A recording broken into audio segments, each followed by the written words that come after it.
Khutba yangu ya leo kwa mukhtasar itazungumzia kipande cha aya waf'alul khaira la'allakum tuflihun. Waf'alul khaira la'allakum tuflihun. Aya iliyoanza ya ayyuhalladhina amanu ruk'u wasjudu wa'budu rabbakum waf'alul khaira la'allakum tuflihun. Fanyeni khairi ili mpate kufaulu. Kula la'alla katika Qur'an ni hakiki, kila la'alla katika Qur'an ni jambo la hakika. Fanyeni khairi ili mpate kufaulu. Utukufu Islam, neno la khairi ni neno zuri, ni neno lenye ladha. Neno la khairi ni neno ambalo linafungua kifua kama kimebana. Neno la khairi linaleta faraja kwenye dhiki. Neno la khairi linaleta mambo mepesi baada ya kuwa mazito. Kalimatu khair. Neno la khairi ni neno kubwa, neno ambalo kama litafanyiwa kazi basi tutapata mafanikio makubwa katika maisha ya haya dunia yenye kupita ambayo ni mafupi, ili tupate maisha mema akhira marefu yenye kudumu. Utukufu Islam, khairi tuifanye katika maneno yetu. Katika maneno tuzungumze khairi, katika vitendo tufanye khairi, hata katika nia zetu basi tuwe na nia za khairi. Khairi ndio msingi wa kila mambo. Utukufu Islam, khairi katika maneno, bali maneno yake yote yawe khairi. Allah wallahu akbar wala hawla wala quwwata illa billah.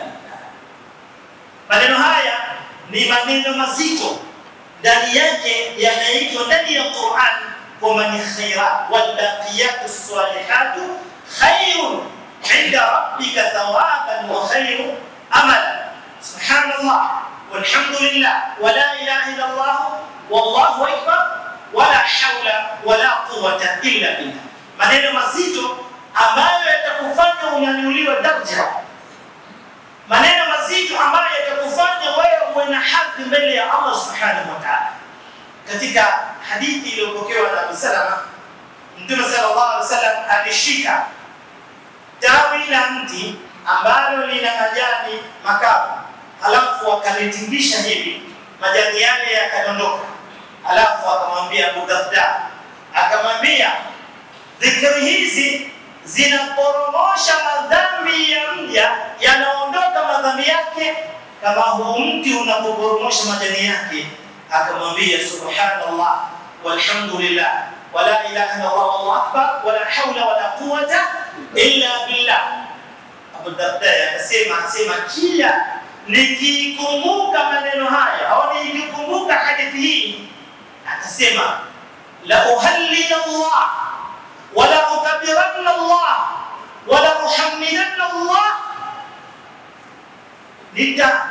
La uhallila Allah, manake nitamtukuza Mwenyezi Mungu, nitamtaja Mwenyezi Mungu na nitamtukuza haida dhikri hizi mpaka nione aone yule jahil anapoona nazitaja hivi kwamba anni majnun, kwamba mimi labda mwendazimu kwa kuzitaja sana dhikri hizi. Aya ikikusudia kwamba haachi kuziacha katika maisha yake kusema maneno haya. Sema nitamtukuza Mwenyezi Mungu, nitamtaja, nitakambiri Mwenyezi Mungu Subhanahu wa Ta'ala mpaka aone yule jahil alladhi ruba majnun, kama mimi huenda pengine mwendazimu, lakini huyo ni jahil atakayeniona hivi. Maana yake anakusudia maneno ambayo utayataja kila wakati na utayasema sana, basi wewe utakuwa salama kwa Allah kupitia ulimi wako. Kupitia ulimi wako utakapokithirisha dhikri hizi. Siku moja Mtume sallallahu alaihi wasallam aliulizwa ni mambo gani katika jambo ambalo mimi nitanifanya niingie peponi. Mtume sallallahu katika maneno yake mengi, moja alisema hivi, kufu alayka hadha illa bi khairin, uzuie huu ulimi isipokuwa kwa khair. Zungumza kwa khair tu, maana ukifanya hivyo, ukifanikiwa kuudhibiti ulimi wako, wewe utakuwa na dhamana ya kuingia katika janna ya Allah subhanahu wa ta'ala. Sahaba mmoja alipanda juu ya Safa Safa katika Safa wa Marwa, halafu akamwambia ulimi wake ya lisani, ewe ulimi wangu sema kheri upate faida au nyamaza usalimike. Halafu akasema nimemsikia Rasulullah sallallahu alaihi wasallam, sami'tu Rasulullah sallallahu alaihi wasallam inna akthara al-khata' min al-ibada min lisanihi, hakika ya mengi ya makosa ambayo anayafanya binadamu basi ni kutokana na ulimi wake.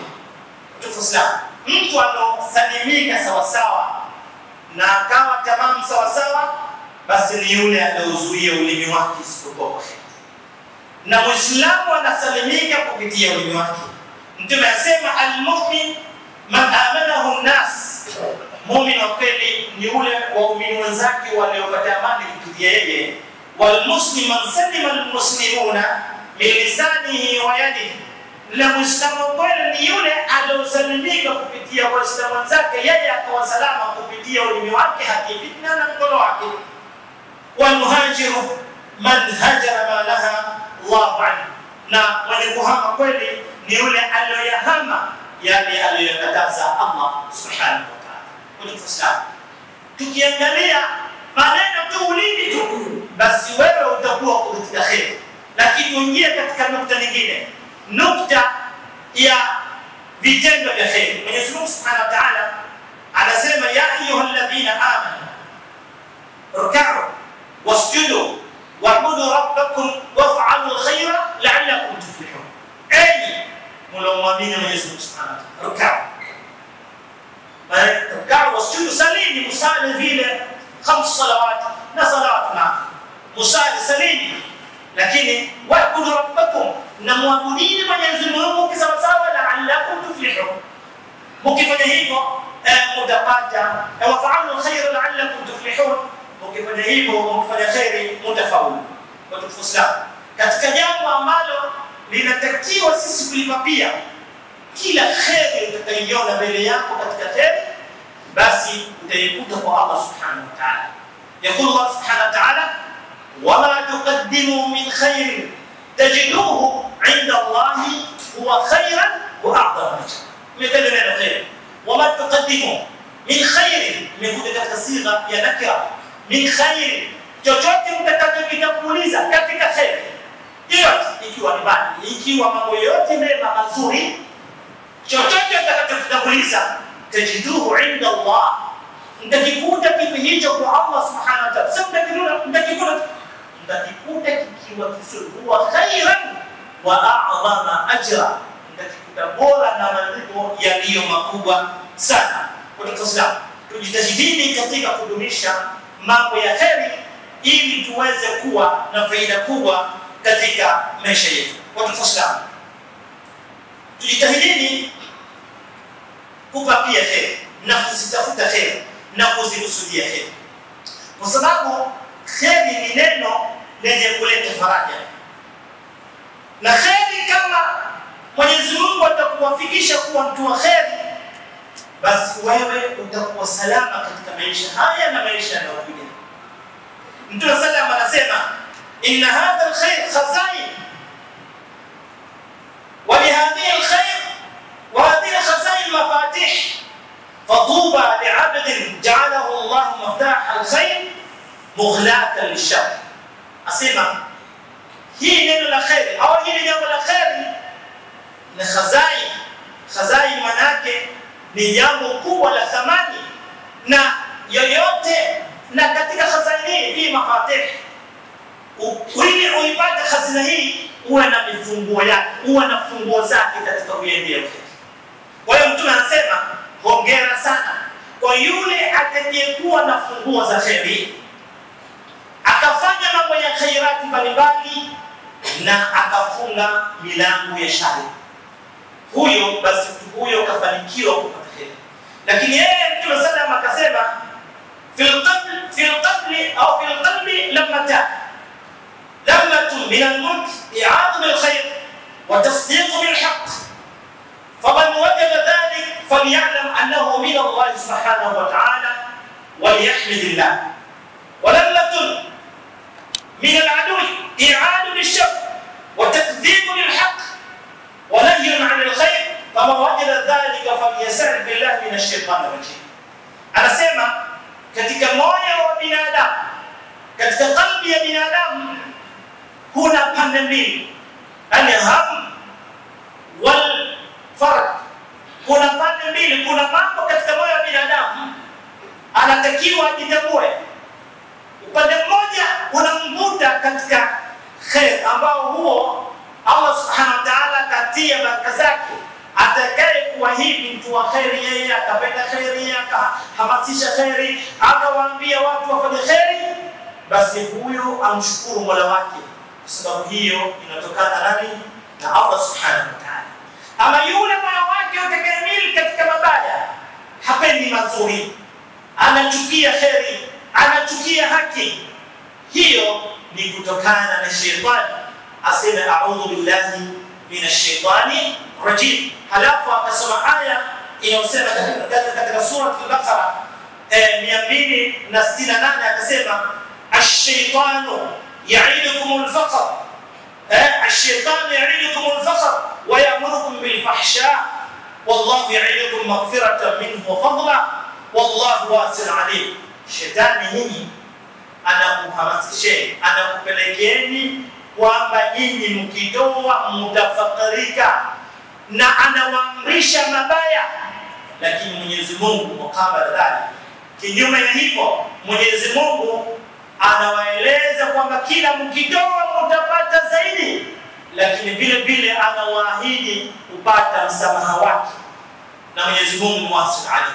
Kwa hiyo kwa binadamu yoyote anapo vitu hivi akimili katika khairi, basi amshukuru Mwenyezi Mungu Subhanahu wa Ta'ala, na aone hiyo ni zawadi ya Allah. Lakini akiona moyo wake unapenda shari, unapenda mabaya, basi haraka akimbilie kujilinda na Mwenyezi Mungu na ash-shaytan, kwa sababu shaytan sifa yake hiyo, ash-shaytan ya'idukumul faqr. Shetani anakupelekeni mimi kila mkitaka kutoa mtafilisika nyewe, mkitaka kufanya mambo yote ambayo ya kimaendeleo mtafilisika nyewe, wayamurukum bil fahsha. Hiyo kazi ya shetani, anakuamrisheni mabaya machafu. Lakini Mwenyezi Mungu Subhanahu wa Ta'ala kinyume ya hivyo anakuamrisheni, anakupeni fadhila zake na anakusameheni makosa yenu. Watukufu Islam, hiyo ni katika vitendo. Ama katika nia, Mwenyezi Mungu Subhanahu wa Ta'ala anasema ya'lamillahu fi qulubikum khayran yu'tikum mimma ukhidha minkum wa yaghfir lakum wallahu ghafurur rahim. Sisi tunatakiwa nia zetu ziwe nzuri, watukufu Islam. Nia zetu tujitahidi kati ya uwezo wetu tusafishe nia zetu ili tupate kupewa na Allah Subhanahu wa Ta'ala. Mwenyezi Mungu akifahamu au akielewa, bila shaka Mwenyezi Mungu atakasika kujua kitu. Bila shaka anajua katika mioyo yetu sasa tumekusudia nini. Basi Mwenyezi Mungu atakupeni kuliko kile kilichochukuliwa, na atakupeni kheri zaidi. Hii ni ahadi ya Allah Subhanahu. Na Mtume sallallahu alayhi wasallam anasema innamal a'malu binniyat wa innama likulli imrin ma nawa. Hakika amali hufungamana na nia, na kwamba kila mtu atalipwa kutokana na alichokitilia nia. Kwa maana hiyo Islam, tujitahidi tuweke nia zetu nzuri katika mambo yote tunayotaka kuyafanya hapa duniani, mambo ya khairati mbalimbali. Hata kama huna uwezo nalo, wewe litilie nia nzuri, ya Rabbi, mimi nikiwa na uwezo nitafanya kadha wa kadha, au labda mimi nitamfanyia mtu kadha wa kadha. Kheri, wewe fungua moyo wako, kwa sababu Mwenyezi Mungu Subhanahu wa Ta'ala anaangalia nia yako. Nini nia ya mja wangu? Atafanya nia yake nzuri, atafanya uzuri katika nini? Na haya ni malipo, nia yako unalipwa. Fasiri mmoja anasema katika haya mambo ya nia haya, anaeleza kwamba ukifanya nia unalipwa kheri. Ukifanya nia ya mambo mabaya, basi usifanye, basi huandikiwi, bali unaandikiwa thawabu. Sikilizeni nukta, kwamba ukiwa na nia nzuri, hata kama jambo lile hukulifanya jambo lile nzuri, basi Mwenyezi Mungu anakulipa kheri. Kwa upande mwingine, ukinuilia jambo baya, jambo lile hulipi kwanza, lakini ukiliacha kulifanya unalipa thawabu. Angalia zawadi ya Allah subhanahu wa ta'ala. Lakini vile vile kwamba ukifanya kheri unalipa mara 10, ukifanya baya unalipa mara ile moja. Jinsi gani zawadi ya Allah subhanahu wa ta'ala. Mmoja anasema nashangaa sana kwa yule ambaye moja yanazidi 10. Wewe ukifanya moja unalipa 10, madhambi yako yanakwenda kuwa mazito zaidi kuliko 10. Maana wewe moja ufanya mara 10 ndio ulizidi ile moja na kheri mara 10. Na mshangaa yule ambaye 10 inashindwa na moja. 10 inashindwa na moja, kwamba wewe ukifanya moja unalipa mara 10 ya kheri. Ukifanya dhambi moja basi unafanya nini? Unalipa ile moja. Kwa hiyo tuwe na kheri katika mioyo yetu ili tupate kupata ajira zaidi, na kwa Allah subhanahu wa ta'ala apate kutuongezea malipo yetu na ajira. Milango ya kheri tumewekewa mengi sana kwa Uislamu. Angalia Mtume sana anasema adamu ala khairi kafa'ilihi. Yoyote mwenye kumfundisha mtu kheri, yoyote mwenye kumfahamisha mtu kheri, basi kama kafanya yeye. Nikufahamisha wewe usali vizuri, basi na mimi nina malipo bila wewe kupunguziwa usali. Nimekufundisha wewe Qur'an, usome Qur'an vizuri, kadri unaposoma basi na mimi nitalipa.